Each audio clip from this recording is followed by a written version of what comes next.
Good morning and again welcome back to my daily vlog. আমি আবারও চলে এসেছি নতুন একটা ভিডিও নিয়ে। দিনটার মানুষদের কাছে তো সেই মহালয়ার পরের দিন থেকেই পুজো লেগে গেছে, কিন্তু আমাদের বন্ধু বান্ধবদের পুজো এখনও সেরকমভাবে শুরু হয়নি। আর আজ থেকে অর্থাৎ মহাপঞ্চমীর দিন থেকে আমরা আমাদের পুজো এবারের যাত্রা শুরু করব। এই যে প্রতিবারের মতোই উপাসনার বাড়ির থেকে আমরা এখন বেরোচ্ছি মাঠের উদ্দেশ্যে, বোর্ডিং মাঠে। ওখানে গিয়ে বাকিদের সাথে মিট আপ হবে। এই মেলার পাশটা দিয়ে ঢুকলাম, তাই একটু মেলাটাও দেখে নিচ্ছি, পরে কখন আসবো না আসবো ওর জন্য আগেই সবাই বললো যে মেলাটায় যাই।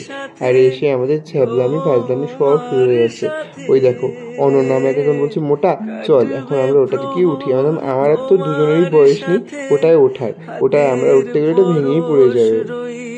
এই যে সবাই সবার মতো মজা করছি। এখন অনন্যা আমাকে একটু নিয়ে ফাজলামা মারছিল, ওই দেখো ও টুক করে ভিডিও করছে। এই দিকটায় তখন গার্ড ছিল না, তাই আমরা বাহিরের পথ দিয়েই প্রবেশ করে নিলাম। এসে এখন বোর্ডিংপাড়া ঠাকুরটা দেখছি। এটা হলো আমাদের বোর্ডিংপাড়ার ঠাকুর। দেখো মূর্তিটা কি সুন্দর করেছে, সাজসজ্জাটা খুব সুন্দর হয়েছে। খুব সম্ভবত কৃষক চাষিদের নিয়ে এই থিমটা। আর আমরা যেখানে যাব সেখানে ছ্যাবলামো ফাজলামো হবে না, সেটা কি হয়, ওরা প্যান্ডেলের ভিতরে এসেও ছ্যাবলামো হয়ে যাচ্ছে। এই দেখো কি সুন্দর করেছে না প্যান্ডেলটা। এখানকার ঠাকুর দেখা শেষ, এখন আমরা যাব অন্যান্য প্যান্ডেলগুলো ঠাকুর দেখতে। আমি চেষ্টা করব তোমাদেরকে দিনের প্রত্যেকটা পুজো প্যান্ডেল আমার এই পুজো সিরিজের মধ্যে দিয়ে যাতে আমি দেখাতে পারি। যে কজন এখনো আসেনি মাঠে এসে তাদের সকলের সাথে মিট আপ করে নিলাম। এখন আমরা যাব ঠাকুর দেখতে। ঠাকুর দেখার আগে এখন এখানে চলবে একটু ফটো সেশন চলবে এখন অনেকক্ষণ ধরে। এই যে এক এক করে সকলের পালা এসে গেল ফটো তোলার। এই যে এখন আমার আর মনামের মধ্যে একটু খুনছুটি হচ্ছে যে কে আগে ফটো উঠবে। ওই জায়গাটা কি সুন্দর একটা ফটো উঠছিল, ওর জন্য আমরা দুজনেই চাইছিলাম না যে কে আগে ফটো উঠবো। আমার ফোন নিয়ে এখন অন্য একটু ঢং করছে, আর ওর সাথে আমার ছ্যাবলামো চলতেই থাকবে। এই যে বাঁধন মৈনাক সকলে এখন চলে এসছে, ওই যে নম্রতাও চলে এসছে। এখন সবাই ফটোতেই ব্যস্ত। তারপর ওখান থেকে আমরা চলে এলাম বাবুপাড়ার এই প্যান্ডেলটা খুব সুন্দর করেছে। গত বছর কোচবিহারের সুভাষপল্লী ইউনিটের যে পুজোটা ছিল ওখানকার প্যান্ডেলটাই ছোট করে এখানে করেছে। এখানকার লাইটটা খুব সুন্দর, তাই এখানে সবাই গ্রুপ সেলফি তারপর যার যেরকম ছবি তোলার ছিল এখানে তুলে নিলাম। এই যে সকলেই ছবি তোলায় ব্যস্ত, তাই আমি এখন একটু এসে এই সোফাটা এসে বসলাম। ওরা মনের মতো করে ছবি তুলে নিই, তারপর যখন ফাঁকা হবে তখন গিয়ে তুই একটা ছবি তুলে আসবে। সবাই ওখানে ছবি তুলছে, আমার মন কি আর থাকে, আমিও এলাম এখানে। তারপর চলে এলাম আমরা এই মদন বাড়ি ঠাকুরটা দেখতে।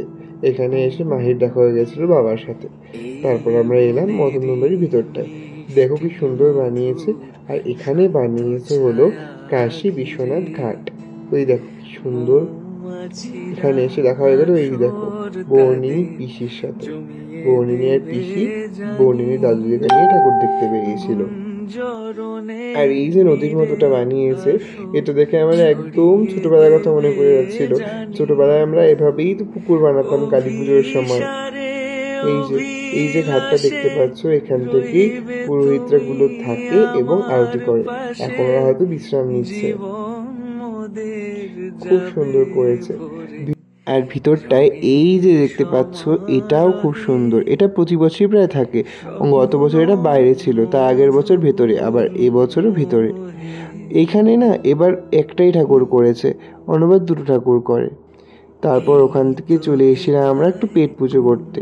খুব রিসেন্টলি সত্যমদা শিবমদা নতুন একটা রেস্টুরেন্ট খুলেছে। রেস্টুরেন্ট ওখানে আমরা এসেছিলাম একটু খেতে। দেখো সকলের মুখের অবস্থা একটু দেখো কি হয়ে গেছে। তা আমাদের ফাজলামও চলতেই থাকবে। এই যে আমি নিজেকে নিলাম, আর উপাসনার এত খিদে পেয়েছিল যে ও কী করবে কিছু বুঝেই পারছিল না, তাই খিদের চোটে পা উঠে বসে পড়েছে। খাওয়া দাওয়া সেরে আমরা চলে এলাম আবার মাঠে। সেরকম আজকে আর ঠাকুর দেখবো না, আজকে যদি সব দেখিনি তারপর কবে দেখবো। এই দেখো মাঠে এসেই পড়ে গেছি এই ষাঁড়ের কবলে। এই ষাঁড়টা সকলকে তাড়া করে বেড়াচ্ছিল। ওই 5 মিনিট সময় মাঠে যে একটা আবহাওয়া তৈরি হয়ে গেছিল কি বলবো। আর এই যে মৈত্রী তো প্রায় ভয়ে কেঁদেই দিচ্ছিল। আর এই যে নম্রতার পিছনে 7টা দৌড়েছিল, তাই দেখাচ্ছে কি করে ওর পিছনে 7টা দৌড়েছিল। তারপর আজকে আর বেশি ঘুরিনি, চলে এসেছিলাম বাড়ি। আজকেই তো টোটো লাস্ট ঢুকতে দেবে, কালকে থেকে তো টোটো নো এন্ট্রি। এর জন্য আজকে রাত্রি 12টার পর আমি, মা, বড় এবং দিদা বেরিয়েছি সব পুজো ঠাকুর দেখতে।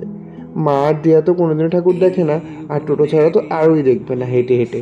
ওর জন্য আজকে টোটো থাকতেই মা, দিদা, বড় পিসিকে নিয়ে বেরিয়ে গেলাম ঠাকুর দেখতে। এই যে থানাপাড়ায় এসে ঠাকুর দেখার এখানে দেখা হলো দাদামুনির সাথে। দাদামুনি, কাকিমুনি বাড়ির সকলকে নিয়ে বেরিয়েছে। আর এই যে আমাদের পুচকা থানাপাড়ায় বানিয়েছে স্পেস স্টেশন। বাইরেটা খুব ছিমছাম না হলেও ভেতরটা কিন্তু খুব সুন্দর বানিয়েছে, বিভিন্ন গ্রহমণ্ডল টলমল দিয়ে বানিয়েছে, খুব সুন্দর লাগছে। এখানে এলে বাচ্চাদের অবশ্যই খুব ভালো লাগবে। কিন্তু আকাশটা হলো পুরোটাই ফাঁকা রেখেছে। যদি একবার বৃষ্টি আসে তাহলে তো প্যান্ডেলের অবস্থা শেষ। যদিও বা হয়তো বৃষ্টি আর আসবে না, কারণ ভগবান হয়তো চায় না যে এই সুন্দর পুজো প্যান্ডেলগুলো নষ্ট হোক আর দিনাটার পুজো মাটি হোক। মাও নিশ্চয়ই চাইবেন না। তারপর ওখান থেকে বেরিয়ে এত গরম লাগছিল, তার জন্য বড় পিসি আমাদেরকে খাওয়ালো আইসক্রিম নিয়ে আমরা এখন যাব অন্যান্য প্যান্ডেলগুলো দেখতে। তারপর চলে এসেছিলাম শহীদ কর্নারটা খুব একটা খারাপ করেনি, ভালোই লেগেছে, কিন্তু যতটা এক্সপেক্ট করেছিলাম ততটা না। ওভারঅল খুবই ভালো ছিল। তারপর এখানে এসে আমার দেখা হয়ে গেছে আমার পুরনো ভূগোল টিচারের সাথে, তাই মা স্যারের সাথে কথা বলছিল। স্যারকে যে নিব ওই মুহূর্তে ভুলেই গেছিলাম। এই যে দেখো স্যার, একটু দেখা পাওয়া গেল স্যারের।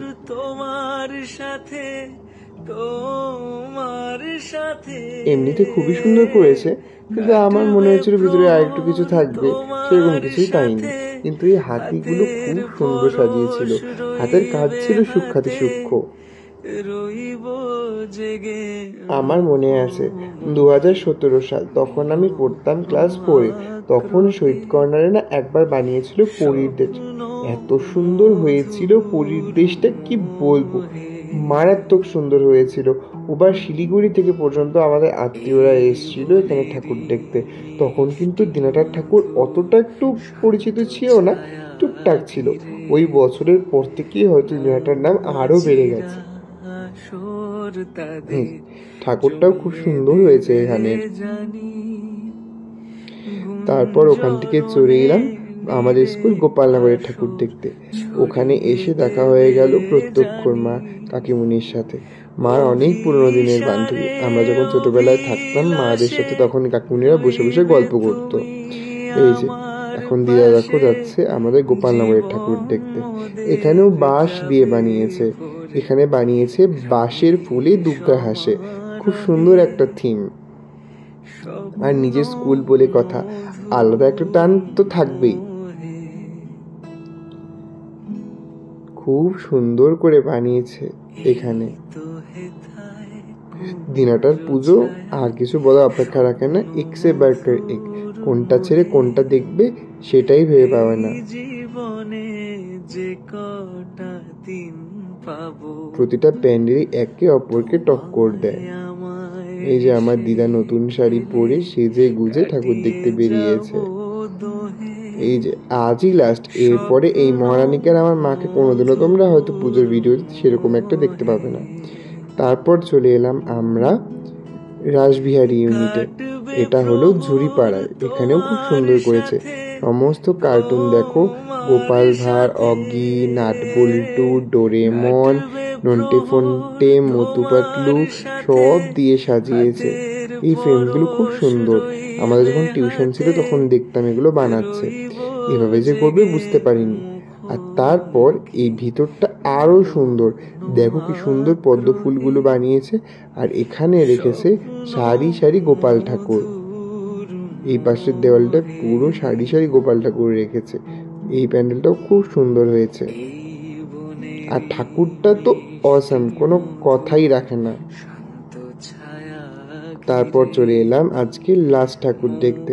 আমার বাবার দোকানের ঠাকুরের ওখানটায়। এটা হলো বিদ্রোহী ক্লাব, এখানে বানিয়েছি ডিজনিল্যান্ড। আর এটা হলো সব থেকে কিউটেস্ট দুর্গা এভার। প্যান্ডেলটা খুব সুন্দর করেছে, লাইটের এফেক্টটা খুব সুন্দর। কিন্তু আমার মনে হয় এই ডিজনিল্যান্ডে যদি আর দু একটা কার্টুন ক্রিয়েটারের যদি স্ট্যাচু থাকতো, হয়তো এটা আরো রিয়েলিস্টিক মনে হতো। আর এই যে মায়ের মূর্তিটা। এই ছিল আজকের ছোট্ট একটা ব্লগ। আশা করব ভিডিও তোমাদের খুব ভালো লেগেছে। তোমাদের সাথে দেখা হবে অন্য কোনো সুন্দর একটা ভিডিওতে। ততক্ষণের জন্য সকলকে টাটা, বাই।